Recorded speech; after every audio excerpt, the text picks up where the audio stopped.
Hey, this is Bill with Dine Drink Vegas. I am here inside Herbs and Rye with my buddy John. Unfortunately, we had to do a voiceover because there was some copyrighted music being played. But what I want to do is walk through this restaurant to give you a sense of what to expect. On this channel, we never make you watch us eat, so after the walkthrough, we'll show you some still pictures of the drinks and the food we have. But let's start with the drinks because we're here at the bar, and that's actually probably the best part of Herbs and Rye. Their bar was fantastic. Most of the drinks were between $16 and $18, so it's not that it was a cheap place to drink, it's just that it was completely reasonable on the scale of Vegas prices. Now, part of that's because this isn't on the Strip. It's not in any sort of a major resort complex. Indeed, the vibe here is very much for locals, but that works. You can see some of the other patrons. You don't have to get particularly dressy to get here. Now, John and I wound up dressing okay, but if you don't want to get up in a suit and tie, that's fine. That's not the sort of place that Herbs and Rye is. What I'm going to do now is show you the menu because I want to show you exactly what to expect, and there's a really cool thing on their menu that you need to see. Getting down to it now. So, we were there at happy hour. And at happy hour, those items with 2 stars by them are half price. So like the cacio e pepe wasn't $22, it was $11. All of their steaks are half price. That means that if you get there before about 8 in the evening, this is a remarkably inexpensive place to eat, and it is absolutely worth checking out. It was a little annoying that they didn't have drink prices on their cocktail menu, but that's okay. He told us most of them were between $16 and $18, and they were. The other thing which is cool about that is that the drinks themselves were actually fantastic. Like, I understood what I was paying for. They made all their own syrups. They did a lot of their own infusions, other things like that.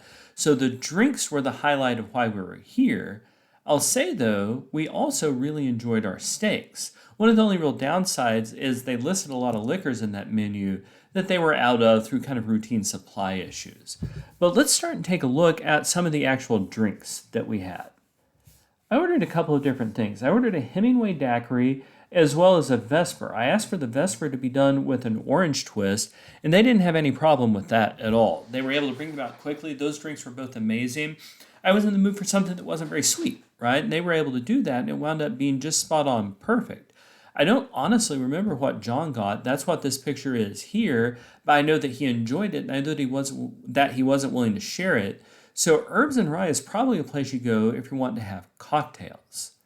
Now, once you've had cocktails, you need something to eat. They brought out fresh baked bread with good warm soft butter. It was good. I really appreciated the fact that the butter was the right temperature. It was really, really easy to spread on the bread. That was a nice way to start the meal. And I also got some shrimp cocktail. Now, if you listened to my video last year about Barry's Downtown Prime, you heard me complaining about paying $27 for 3 shrimp.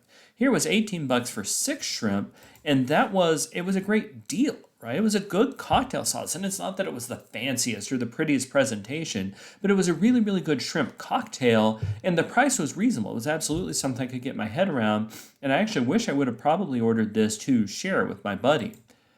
I got the flat iron steak. I think it was originally priced at $42, so I paid for $21. I paid a little extra for the brown pepper or the red peppercorn sauce to go with it. The steaks there are really, really good. Now, here's what you need to know. They don't advertise the highest quality cuts of beef in Vegas, and I'm pretty sure that's not what they're giving you. However, they cook them correctly, they season them correctly, they present them well, and if you get them with a good sauce, it is a great place to go for steak, particularly when you consider that if you go there before about 8 in the evening most days, you're only paying half price, and that is absolutely a thing I would do again. John got the cacio e pepe. He got pasta with cheese and pepper, and it was homemade pasta, and he let me have a bite of that. That was really fantastic, and I am glad that I got it, or at least got to try it. I would probably get a steak again because it's a steakhouse, and that's what they do. But if you're going there with people who don't like to eat steak, they've got options for you. And again, at least a couple of those are half price. As a side order, I got the garlic spinach. He said it wasn't a creamed spinach, although there was some cream in the bottom of it. But still, it was a sauteed spinach. It was very clearly fresh spinach. I enjoyed that. That went well with both of our dishes. So would I eat here again at Herbs and Rye? In a heartbeat. I'm actually looking forward to my next trip. I would even go there just for a drink, although I might as well go and eat there at the same time.